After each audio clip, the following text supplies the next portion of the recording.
रहा हूं उत्तर प्रदेश के माननीय मुख्यमंत्री महोदय से कृपया बटन दबाकर गोरखपुर लिंक एक्सप्रेसवे का लोकार्पण करें और आप सब तालियों के साथ स्वागत करें इस लोकार्पण का। बहुत हल्की तालियां हैं। आजमगढ़ वासियों, अपनी उपस्थिति दर्ज कराइए और गोरखपुर लिंक एक्सप्रेसवे का लोकार्पण संपन्न हो चुका है। मित्रों, रहा हूं उत्तर प्रदेश के मध्य प्रदेश है। 2017 के पूर्व मात्र 2 एक्सप्रेसवे वाले हमारे उत्तर प्रदेश में आज 2025 में 6 एक्सप्रेसवे संचालित हैं, 6 निर्माणाधीन हैं और 9 प्रस्तावित एक्सप्रेसवे हैं। यानी आज उत्तर प्रदेश में कुल मिलाकर 21 एक्सप्रेसवे वाला ये उत्तर प्रदेश प्रगति और समृद्धि का एक्सप्रेस प्रदेश बन चुका है। देवियों और सज्जनों, करतल ध्वनि के साथ स्वागत करिए उत्तर प्रदेश को विकास की अनन्यतम बुलंदियों पर ले जाने वाले लोकप्रिय मुख्यमंत्री आदरणीय योगी आदित्यनाथ जी का।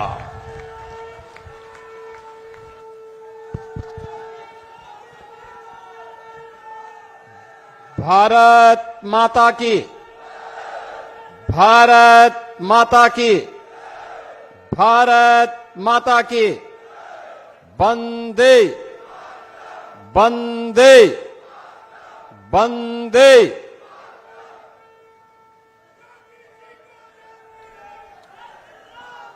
पूर्वांचल एक्सप्रेसवे के गोरखपुर लिंक एक्सप्रेसवे के आज के इस लोकार्पण कार्यक्रम में समारोह में उपस्थित प्रदेश सरकार में मंत्रिमंडल के मेरे वरिष्ठ सहयोगी श्री स्वतंत्र देव सिंह जी, औद्योगिक विकास के मंत्री श्री नंद गोपाल गुप्ता नंदी जी, प्रभारी मंत्री आजमगढ़ से अनिल राजभर जी, इसी जनपद के सपूत प्रदेश सरकार में मंत्री श्री दारा सिंह चौहान जी, प्रदेश सरकार के खेल और युवा कल्याण विभाग के मंत्री श्री गिरीश चंद्र यादव जी, औद्योगिक विकास के राज्य मंत्री श्री जसवंत सिंह सैनी जी, मंच पर उपस्थित विधान परिषद के सदस्य श्री विजय बहादुर पाठक जी, राम सूरत राजभर जी, विक्रांत सिंह रेसो जी, आज के इस कार्यक्रम में उपस्थित पूर्व सांसद श्री दिनेश लाल यादव निरोहवा जी, पूर्व सांसद श्रीमती नीलम सोनकर जी, पूर्व सांसद श्री संतोष सिंह जी, पूर्वांचल विकास बोर्ड के पूर्व उपाध्यक्ष श्री नरेंद्र सिंह जी, पूर्व विधायकगण श्रीमती वंदना सिंह जी,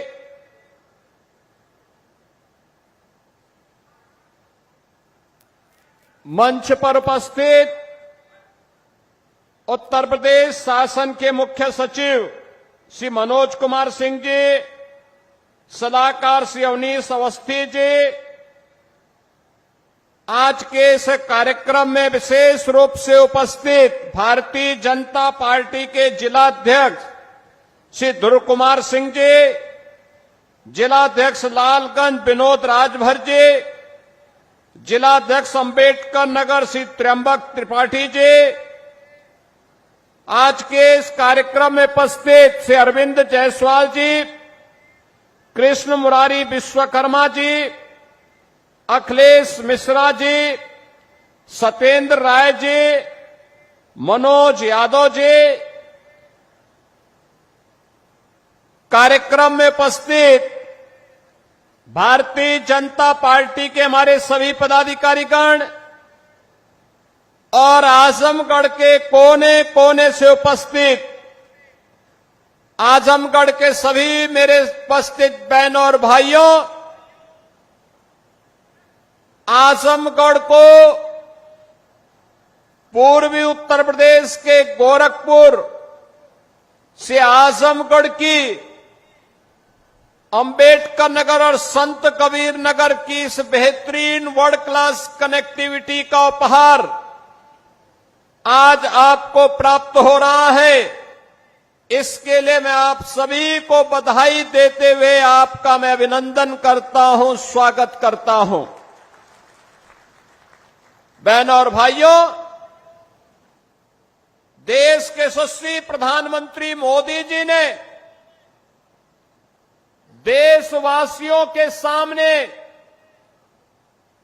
आजादी के अमृत महोत्सव वर्ष के अवसर पर जो लक्ष्य तय किया था, उस लक्ष्य को प्राप्त करने के लिए कि 2047 में भारत एक विकसित भारत होगा, उस विकसित भारत के लिए विकसित और आत्मनिर्भर उत्तर प्रदेश बनाने की दिशा में डबल इंजन की भारतीय जनता पार्टी की सरकार के द्वारा किए गए प्रयासों का एक प्रतिफल है कि उत्तर प्रदेश बीमारू राज्य से अब एक्सप्रेस वे प्रदेश के रूप में अपनी पहचान बना रहा है। याद करिए क्या हालत थे आज से 8 वर्ष पहले के। बहनों और भाइयों, उत्तर प्रदेश का नौजवान कहीं जाता था, उत्तर प्रदेश का कोई नागरिक जाता था, पहचान का संकट होता था, पहचान का संकट होता था। लोग आजमगढ़ का नाम लेने से घबराते थे, उत्तर प्रदेश का नाम लेने से घबराते थे। आजमगढ़, अरे इसने मुख्यमंत्री दिए, एक एक नहीं 2-2 मुख्यमंत्री इस आजमगढ़ ने दिए, और इस आजमगढ़ को पहचान का मोहताज होना पड़ा था। लेकिन आज 8 वर्ष के अंदर प्रधानमंत्री मोदी जी के मार्गदर्शन में आजमगढ़ अब पहचान का मोहताज नहीं है। अब आजमगढ़ से अदम्य साहस का गढ़ बन चुका है। अब यह विकास की मुख्य धारा के साथ जुड़ चुका है। और इसके लिए तो प्रधानमंत्री जी ने कहा था कि विकास के लिए गति चाहिए, प्रगति के लिए गति चाहिए, समृद्धि के लिए प्रगति चाहिए। और जब गति होगी तो प्रगति होगी, प्रगति होगी तो समृद्धि होगी, और समृद्धि होगी हर चेहरे पर खुशहाली भी होगी। यही तो खुशहाली का राज है, और इसी खुशहाली के साथ आपको जोड़ने के लिए हम लोग आए हैं। याद करिए कितनी विकास की योजनाएं पिछले 8 वर्ष में आजमगढ़ में आई। पूर्वांचल एक्सप्रेसवे का शिलान्यास भी 2018 में, जुलाई 18 में प्रधानमंत्री जी ने किया था, और उद्घाटन 2021 में पूर्वांचल एक्सप्रेसवे का उद्घाटन भी आदरणीय प्रधानमंत्री नरेंद्र मोदी जी ने किया था। याद करिए 340 किलोमीटर लंबे इस एक्सप्रेसवे को अब मैं देखता हूं आजमगढ़ के लोग, मऊ के लोग, गाजीपुर के लोग सुबह जाते हैं लखनऊ और दोपहर में अपना कार्य निपटा करके वापस अपने गांव, अपने शहर में वापस आ जाते हैं। ये होती है गति और यही होती है प्रगति। जब हम लोग 2017 में आए थे, हमारे पास 1.5 एक्सप्रेसवे थे, यमुना एक्सप्रेसवे और आगरा लखनऊ एक्सप्रेसवे का काम आधा हुआ था, आधा हुआ था। आज मुझे बताते हुए प्रसन्नता है, आधे काम को तो हमने पूरा किया ही। पूर्वांचल एक्सप्रेसवे की यात्रा का साक्षी आप बन रहे हैं, 2021 से लगातार बन रहे हैं। 2022 में बुंदेलखंड एक्सप्रेसवे चालू हो गया है, 300 किलोमीटर का है। पूर्वांचल एक्सप्रेसवे 340 किलोमीटर का बन करके पहले तैयार हो चुका है। अब इसकी कनेक्टिविटी सीधे पटना तक के लिए पूरी होने जा रही है। आप याद करिए कि पटना से लेकर के लखनऊ तक और लखनऊ से लेकर के दिल्ली तक की पूरी कनेक्टिविटी कितनी आसान हो जाएगी। 1857 के प्रथम स्वातंत्र समर के नायक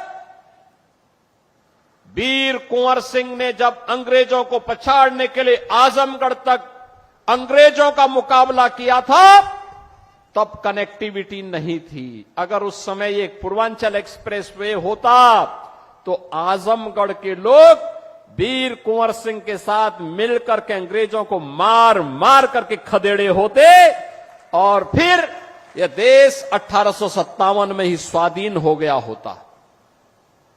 उस समय कनेक्टिविटी नहीं थी, अभाव था, कनेक्टिविटी का अभाव था। लेकिन आज पटना से लेकर के दिल्ली तक की कनेक्टिविटी पूर्वांचल एक्सप्रेसवे देने जा रही है। बुंदेलखंड एक्सप्रेसवे दिल्ली से आगरा होते हुए हम इसको सीधे चित्रकूट तक जोड़ रहे हैं।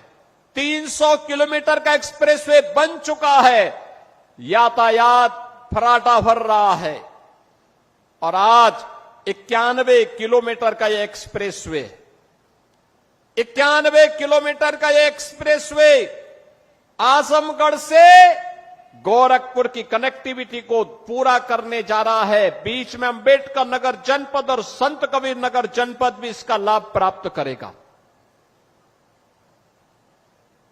दिल्ली से मेरठ के बीच में एक्सप्रेसवे का निर्माण, 12 लेन का एक्सप्रेसवे पहले ही प्रारंभ हो चुका है। एक्सप्रेसवे बनने के पहले दिल्ली से मेरठ की दूरी को तय करने में लगते थे 3 घंटे और आज एक्सप्रेसवे हो गया है तो मात्र 40 से 45 मिनट में इस दूरी को तय किया जा सकता है। बहनों और भाइयों, गंगा एक्सप्रेसवे लगभग 600 किलोमीटर लंबा बन रहा है। 600 किलोमीटर लंबा मेरठ से लेकर के प्रयागराज तक इसकी बेहतरीन कनेक्टिविटी हो रही है। इस वर्ष के अंत तक हम उसको भी आदरणीय प्रधानमंत्री जी के कर कमलों से लोकार्पित करने वाले हैं। लखनऊ से कानपुर के बीच का एक्सप्रेसवे, बलिया लिंक एक्सप्रेसवे और इस प्रकार के लगभग 6 एक्सप्रेसवे निर्माणाधीन हैं। शेष पर कार्य होने जा रहा है। यानी इंफ्रास्ट्रक्चर को इतना मजबूत कर देंगे, इतना मजबूत कर देंगे कि उत्तर प्रदेश को समृद्ध होने से कोई रोक नहीं सकता है, कोई वंचित नहीं कर सकता है। और यही तो इस नए भारत के नए उत्तर प्रदेश की पहचान है, यही पहचान है। बहनों और भाइयों, पहले 2017 के पहले पता ही नहीं लगता था गड्ढे में सड़क है कि सड़क में गड्ढा है, ये पता ही नहीं लगता था। लेकिन अब गड्ढा मुक्त सड़कें, इंटर स्टेट कनेक्टिविटी 4 लेन के साथ, हर जनपद मुख्यालय 4 लेन की कनेक्टिविटी के साथ, हर तहसील और ब्लॉक मुख्यालय 2 लेन की कनेक्टिविटी के साथ। याद करिए 2017 के पहले 2 एयरपोर्ट थे, आज उत्तर प्रदेश के अंदर 16 एयरपोर्ट क्रियाशील हैं, जिसमें से 4 इंटरनेशनल एयरपोर्ट हैं। अयोध्या का इंटरनेशनल एयरपोर्ट महर्षि वाल्मीकि के नाम पर प्रारंभ हो चुका है। महर्षि वाल्मीकि के प्रति कृतज्ञता ज्ञापित करते हुए यह कार्यक्रम आज वहां पर सफलतापूर्वक संचालित हो रहा है। बहनों और भाइयों, विकास की इस रफ्तार को आगे बढ़ाने के लिए हमारे पूर्वी उत्तर प्रदेश के नौजवानों को, हमारे उत्तर प्रदेश के नौजवानों को नौकरी और रोजगार के लिए देश और दुनिया के अंदर न जाना पड़े, बल्कि दुनिया रोजगार मांगने के लिए उनके पास आए, इसके लिए औद्योगिक क्लस्टर इन एक्सप्रेसवे के किनारे ही विकसित किए जा रहे हैं। इन्हीं के किनारे विकसित किए जा रहे हैं। उद्योग यहीं लगेंगे, यहीं पे इसका लाभ मिलेगा। पहचान का मोहताज नहीं होना पड़ेगा।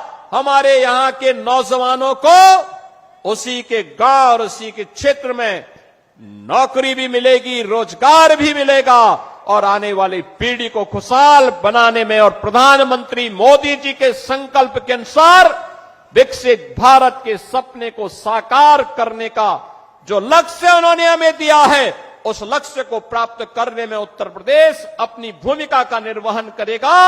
आज ये इंफ्रास्ट्रक्चर इसी बात को लेकर के आपको समर्पित किया जा रहा है। बहनों और भाइयों, विकास का कोई विकल्प नहीं हो सकता। जो ये लोग जाति के नाम पर बांटने वाले लोग हैं, ये वही लोग हैं जिनको सत्ता मिली थी, जाति के नाम पर तो बांटते थे, लेकिन जब सत्ता में आते थे तो सत्ता में आने पर तब ये लोग अपने परिवार की बात करते थे। अभी आप मुझे बताइए, 60,244 पुलिस भर्ती हुई है ना? आजमगढ़ के लोग भर्ती हुए हैं कि नहीं हुए हैं? मुझे बताओ, भर्ती हुए हैं ना? आप मुझे बताओ, किसी से कोई पैसा मांगा है क्या? कोई सिफारिश करवानी पड़ी है क्या? अरे हर जाति, हर संप्रदाय से जुड़े हुए लोग भर्ती हुए हैं और इसमें भी 12,045 केवल बेटियां भर्ती हुई हैं। 12,045 से उनकी ट्रेनिंग भी प्रारंभ होने जा रही है। यानी आज वे सभी लोग योग की ट्रेनिंग ले रहे हैं। कल वे योग दिवस के कार्यक्रम में भागीदार बनेंगे अलग अलग जनपदों में, और परसों से उनकी ट्रेनिंग। याद करिए, उत्तर प्रदेश का नौजवान एक साथ 60,244 एक साथ भर्ती हो गया। कोई सिफारिश नहीं।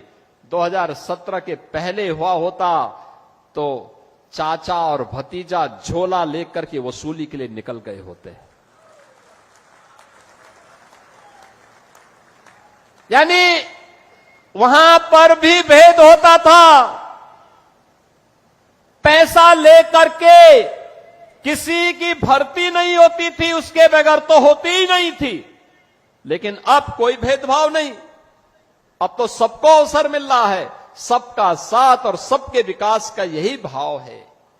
सबका विश्वास और सबका प्रयास यही है, जिसमें सबकी भागीदारी होगी, कोई भेदभाव नहीं होगा। अब तो आजमगढ़ का नौजवान कहीं जाएगा देश के अंदर और दुनिया के अंदर, केवल ये बोल दे मैं उत्तर प्रदेश से हूं, तो लोग बड़े सम्मान के साथ देखेंगे। उत्तर प्रदेश का मतलब उत्तर प्रदेश जिसने विरासत और विकास का एक अद्भुत समन्वय स्थापित किया है। महाकुंभ प्रयागराज, महाकुंभ प्रयागराज, अयोध्या में राम जन्मभूमि पर भगवान रामलला के भव्य मंदिर का निर्माण होना, काशी में काशी विश्वनाथ धाम का होना, मां विंध्यवासिनी धाम का विकसित होना, चित्रकूट धाम का विकसित होना, ये सभी आज एक नई पहचान दिला रहे हैं। और अब तो मथुरा वृंदावन की तरफ हम भिड़ चुके हैं। मथुरा वृंदावन में भी हमारा कार्य प्रारंभ हो चुका है। बहनों और भाइयों, ये पहचान है नई यूपी की। हम विरासत का भी संरक्षण करेंगे, विकास भी करेंगे। अपने इतिहास को, अपने पुराण को, अपनी परंपरा को विस्मृत करके विकास का कोई मायने नहीं। और ये विरासत है। हम राम और कृष्ण की परंपरा पर, भगवान विश्वनाथ की परंपरा पर, मां विंध्यवासिनी की परंपरा पर, रागे राघव की परंपरा पर, अयोध्या सिंह उपाध्याय हरियोध की पावन परंपरा को और महर्षि दुर्वासा की भी परंपरा को, बाबा भृगु की परंपरा को भी आगे बढ़ाने का काम करेंगे। अभी मैं अंबेडकर नगर गया था पिछले सप्ताह। अंबेडकर नगर, वहां पे शिव बाबा धाम में भी मैंने दर्शन किए थे और श्रवण धाम में भी मैंने दर्शन किया। क्या प्राचीन परंपरा है, क्या लोगों ने सजो करके रखी हुई है। अब इसका संरक्षण का दायित्व तो हमारे ऊपर है। अगर हम इसको संरक्षित नहीं करेंगे, आने वाली पीढ़ियां हमें क्या बोलेगी। और उसको संरक्षित करते हुए विकास हो रहा है, औद्योगिक विकास भी हो रहा है, इंफ्रास्ट्रक्चर आधुनिक दिया जा रहा है, नौजवान के लिए रोजगार और नौकरी की सुविधा उपलब्ध करवाई जा रही है, बेटी और व्यापारी को सुरक्षा दी जा रही है, हर एक नागरिक को सुरक्षा की गारंटी दी जा रही है। और सुरक्षा पर जिसने सेंध लगाने का कार्य किया तो उसके लिए यमराज का टिकट भी उसे उपलब्ध करवाया जा रहा है।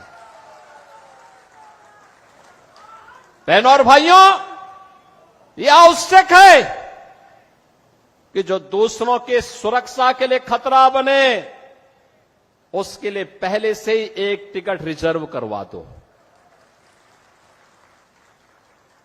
रिजर्व करवा दो।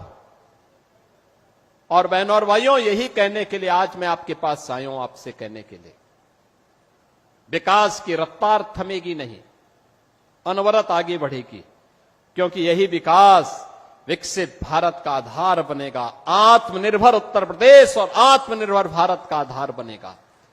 और उसका आधार बनने वाला है एक्सप्रेसवे और हाईवे, रेलवे की कनेक्टिविटी, एयर कनेक्टिविटी।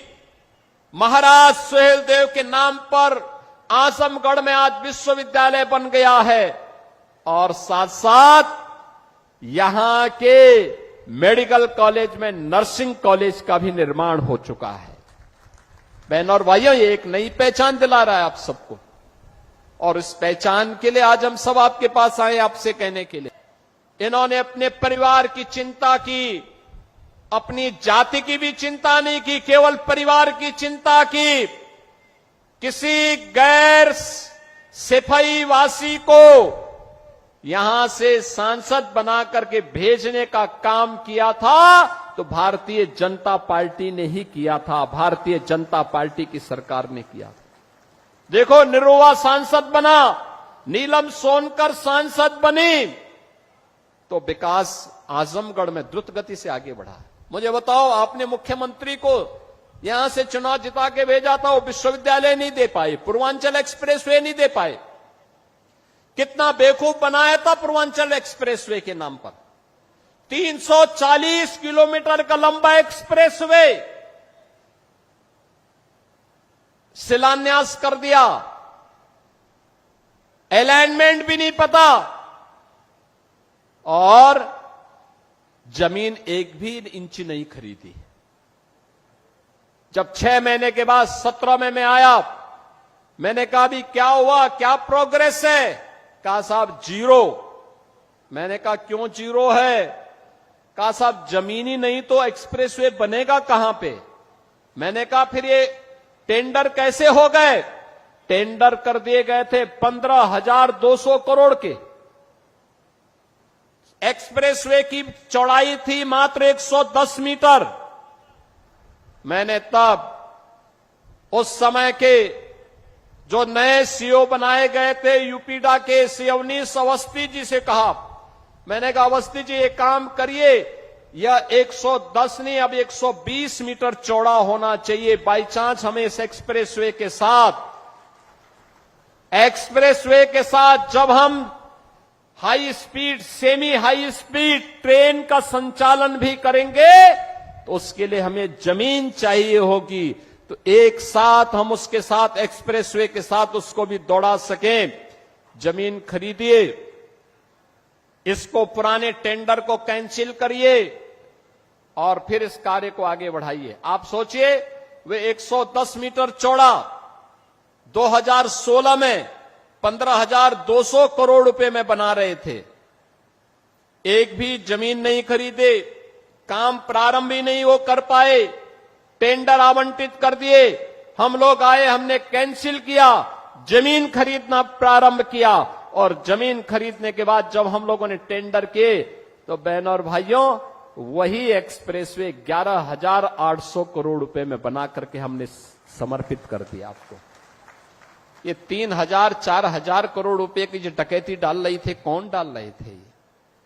ये वही लोग हैं जो आज आपको गुमराह करने के लिए फिर से ईमानदारी का चेहरा दिखाने के लिए आपके पास आएंगे।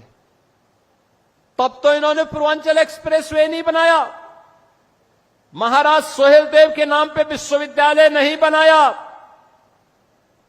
वे विकास नहीं करते थे, वे तो मुंबई की डी कंपनी को पालते थे, डी कंपनी को, दाऊद गिरोह को पालते थे, पार्टनरशिप करते थे, उनके साथ मिलकर के बंदर बांट करते थे, सुरक्षा में सेंध लगाते थे। कोई आतंकी वारदात होती थी, बदनाम आजमगढ़ होता था, पहचान का संकट मेरे इन नौजवानों के सामने आता था। आज तो ऐसा नहीं है। देश की सुरक्षा में सेंध कोई लगाएगा तो आजमगढ़ की पहचान पे संकट नहीं आएगा, बल्कि संकट पैदा करने वाले को पहले से ही जहन्नुम का टिकट दे दिया जाएगा कि जाओ भाई, देश की सुरक्षा पर कोई खिलवाड़ नहीं, ये नया भारत है। और प्रधानमंत्री मोदी जी ने ऑपरेशन सिंदूर के माध्यम से देश के दुश्मनों को स्पष्ट संदेश भी दे दिया है। कोई भारत की सुरक्षा में सेंध लगाएगा, आतंकवाद को भड़काएगा, आतंकवाद को प्रेरित और प्रोत्साहित करेगा तो घुस करके मारेंगे, चाहे वह सर्जिकल स्ट्राइक हो, एयर स्ट्राइक हो, ऑपरेशन सिंदूर हो। भारत के बहादुर जवान दुश्मन की माद में घुस करके निकाल बाहर करेंगे और देश की सुरक्षा वालों का काम तमाम करेंगे। और आज ये देख रहे हैं आप, और इसलिए बहनों और भाइयों मैं आज आपके पास आया हूं। नए भारत के नए उत्तर प्रदेश को विकास के साथ साथ विरासत के कार्यक्रमों के साथ गौरव की अनुभूति होनी चाहिए। ये आपको एक नई पहचान दिला रहा है, ये आपको सम्मान दिला रहा है। सम्मान के साथ आने वाली पीढ़ी को जब आप अपनी इस विरासत को सौंपेंगे, आप भी कह सकते हैं, आप भी तब ये कह सकते हैं कि हम वो गौरवशाली पीढ़ी है जिन्होंने राम जन्मभूमि में 500 वर्षों के बाद रामलला को विराजमान होते हुए अपनी आंखों से देखा है। आप में से हर व्यक्ति कह सकता है हमारी वो पीढ़ी है जिसने पूर्वांचल एक्सप्रेस वे के उद्घाटन कार्यक्रम का जो साक्षी बना था। हम वे पीढ़ी हैं जिन्होंने आजमगढ़ में भी जो कभी कल्पना नहीं करता था, आजमगढ़ में भी महाराज सोहेलदेव को 1000 वर्षों के बाद उनकी स्मृतियों को जीवित करते हुए एक विश्वविद्यालय की स्थापना के कार्यक्रम को आगे बढ़ाया। अब तो ये उद्घाटन भी हो गया है। अब तो आजमगढ़ 2 एक्सप्रेसवे के साथ जुड़ चुका है। पूर्वांचल एक्सप्रेसवे लखनऊ के साथ, गोरखपुर लिंक एक्सप्रेसवे के साथ भी जुड़ चुका है और साथ साथ 4 लेन की कनेक्टिविटी गोरखपुर से, वाराणसी से, प्रयागराज से, सभी ओर से 4 लेन की कनेक्टिविटी के साथ भी जुड़ चुका है। इतना बेहतरीन। आप मुझे बताओ, आजमगढ़ की साड़ी को महत्व 2017 के पहले नहीं मिल पाया था और यहां की ब्लैक पॉटरी को भी महत्व 2017 के पहले नहीं मिल पाया था। हमने चेहरा नहीं देखा, हमने तो उसको एक पहचान दिलाई। आज आजमगढ़ की साड़ियां भी, मुबारकपुर की साड़ियां भी देश और दुनिया में पसंद की जा रही है और यहां की ब्लैक पॉटरी को भी एक पहचान मिल रही है।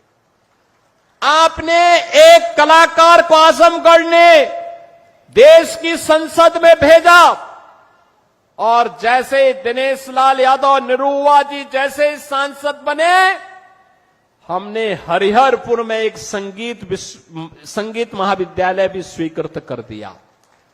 आप सोचिए, हरिहरपुर में इस संगीत का एक घराना था, पहचान के लिए मोहताज हो रहा था। गायन, वादन, नृत्य, ये सभी विधाएं यहां एक साथ पैदा होती थी।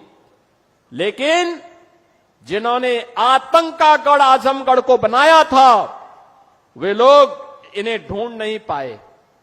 उनके पास इतनी फुर्सत नहीं थी कि ब्लैक पोट्री को सम्मान दे सके, आजमगढ़ की साड़ी को सम्मान दे सके, हरिहरपुर गांव की संगीत की विधा को सम्मान दे सके, आजमगढ़ में विश्वविद्यालय दे सके, आजमगढ़ को एयर कनेक्टिविटी के साथ जोड़ सके, आजमगढ़ को पूर्वांचल एक्सप्रेसवे के साथ या गोरखपुर लिंक एक्सप्रेसवे के साथ या फिर ये 4 लेन की कनेक्टिविटी के साथ जोड़ सके।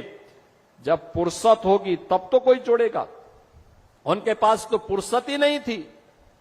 जब संकट आता था, ऑस्ट्रेलिया या फिर इंग्लैंड चले जाते थे, लोगों को उसके पुरसे हाल पर छोड़ देते थे। लेकिन आज ये डबल इंजन की सरकार की, भारतीय जनता पार्टी की सरकार ने इन सभी प्रकार की सुविधाओं से आपको आच्छादित किया है। और आज इसीलिए इस एक्सप्रेस वे के उद्घाटन कार्यक्रम के साथ जुड़ने के लिए मैं स्वयं आपके पास यहां आया हूं, स्वयं आया हूं एक बार फिर से करने के लिए। बहनों और भाइयों, पहचान को कभी समाप्त नहीं करना चाहिए। ये जातिवाद की राजनीति पर्व और त्योहारों में भी आपके उत्साह को भंग करती थी, विघ्न बाधा खड़ी करती थी। निर्दोष हिंदुओं पर झूठे मुकदमे दर्ज होते थे, बेटी और बहनों की इज्जत के साथ खिलवाड़ होता था। आपको याद होगा 2007-8 में सिवली नेशनल कॉलेज में अजीत राय नाम के एक लड़के की हत्या मात्र इसलिए कर दी थी क्योंकि उसने रिपब्लिक डे पर उसने वंदे मातरम गाने की वकालत की थी। केवल इसी में उनकी हत्या कर दी। आज कोई दुस्साहस नहीं कर सकता। आज आप वंदे मातरम बड़े शान से गाइए। राष्ट्र की आन मान शान के प्रतीक तिरंगा यात्रा भी आपने ऑपरेशन सिंदूर के समर्थन में निकाली। लोक माता अहिल्याबाई होलकर को सम्मान दिया। कोई आपका बाल बांका नहीं कर पाया, कर भी नहीं पाएगा, क्योंकि सुरक्षा की गारंटी जो सरकार उठा रही है, ये सरकार आपके साथ में है। और इसीलिए विकास की इस प्रक्रिया के साथ जुड़ने के लिए जातिवाद से ऊपर उठना पड़ेगा, संप्रदायवाद से ऊपर उठना पड़ेगा, विकास और राष्ट्रवाद के मुद्दे पर आगे बढ़ना पड़ेगा। प्रधानमंत्री मोदी जी ने जो विजन हमें दिया है, विकसित भारत की संकल्पना को साकार करने के लिए हमें प्राण प्रण से जुटना पड़ेगा।